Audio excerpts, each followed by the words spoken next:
इंसान को गुस्से पे कंट्रोल करना चाहिए और गुस्सा इस तरीके का नहीं होना चाहिए कि आप गुस्से में कोई ऐसे शब्द बोल दो जिससे किसी की जीवन पे बहुत बड़ा उसका असर हो और वो ज़िंदगी बीत जाए मगर वो शब्दों का असर कभी ख़त्म ना हो।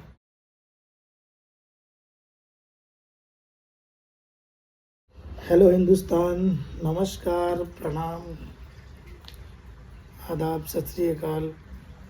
कैसे हैं आप सभी?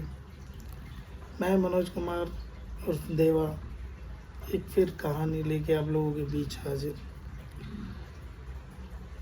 ये एक गुस्सैल लड़के की कहानी है जिसको बहुत गुस्सा आता था और उसके पिताजी ने एक दिन कीलों से भरा हुआ एक थैला लाके अपने बेटे को दिया और बोले कि जब भी बेटा तेरे को गुस्सा आए, इसमें से एक कील लेके और बाहर वाली दीवार पे ठोक देना। बाहर की दीवार बहुत अच्छी थी, उसको कलर वलर करके पेंट वेंट करके रखा था।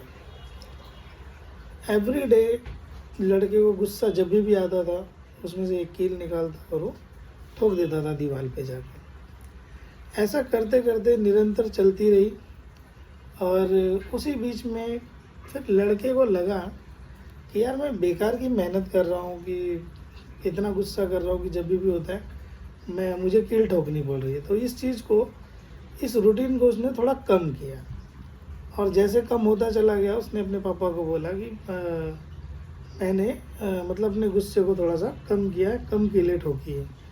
ऐसा करते करते एक दिन ये भी आया कि जिस दिन उसको बिल्कुल गुस्सा नहीं आया और उसने एक भी कील नहीं ठोका। ऐसा भी समय आया और ये बात बहुत खुशी से उसने अपने पिताजी को शाम को बोला कि पिताजी मतलब आज तो ऐसा हो गया कि मुझे गुस्सा ही नहीं आया और मैंने एक भी कील नहीं ठोकी। उसके पिता बहुत खुश हुए और उन्होंने बेटे को बोला कि ठीक है, अभी एक काम करना कि जिस दिन भी तुमको गुस्सा ना आए उस दिन ना दीवार से एक कील निकाल लेना जो तुमने पहले की ठोकी हुई है।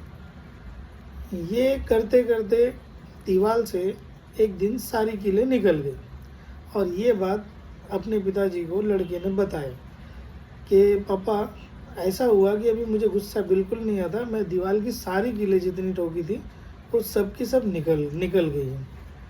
तो ये बात सुन के पिताजी उसके बेटे को लेके बाहर गए उस दीवार के पास और दीवार के पास खड़े होके बोले कि बहुत अच्छी बात है कि एक भी कील नहीं दिख रही है।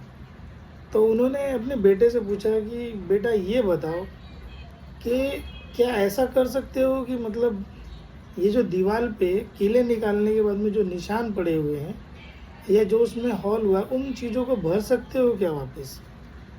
तो लड़के ने बोला कि नहीं, ये तो पॉसिबल नहीं हो सकता। तो इसी जगह पे इतनी सी बात बोलने पे दोनों बाप बेटे एक दूसरे को देखने लगे और फिर बाप ने ये बात बेटे को समझाई कि बेटा इसी तरीके से हमारी ज़ुबान है या फिर हमारा व्यवहार है। जब हमें गुस्सा आता है तो हम किसी को ऐसे शब्द ना बोलें या फिर ऐसा व्यवहार ना करें जिससे उसके दिल में इसी तरीके का सुराख पड़ जाए जैसे ये दीवार पे पड़ा हुआ। तो मोरल ऑफ द स्टोरी ये है कि इंसान को गुस्से पे कंट्रोल करना चाहिए और गुस्सा इस तरीके का नहीं होना चाहिए कि आप गुस्से में कोई ऐसे शब्द बोल दो जिससे किसी की जीवन पे बहुत बड़ा उसका असर हो और वो ज़िंदगी बीत जाए मगर वो शब्दों का असर कभी ख़त्म ना हो। तो प्लीज़ इस चीज़ को आप लोग भी ध्यान दीजिए और गुस्से में कभी भी किसी को इस तरीके के शब्द मत बोलिए जिससे कि वो गुस्सा तो चला जाएगा और वो शब्द जो है ज़िंदगी भर इंसान के जहन में रह जाएगा। सो इसी के साथ मैं अपनी इस स्टोरी को विराम देता हूँ। मेरे इस चैनल को लाइक कीजिए, सब्सक्राइब कीजिए और शेयर कीजिए ताकि मेरा भी मोरल बढ़ता रहे और आप लोगों के बीच में ऐसी कई कहानियाँ सुनी अनसुनी मैं आप लोगों के बीच में पेश करता रहूँ। जय हिंद, भारत माता की जय।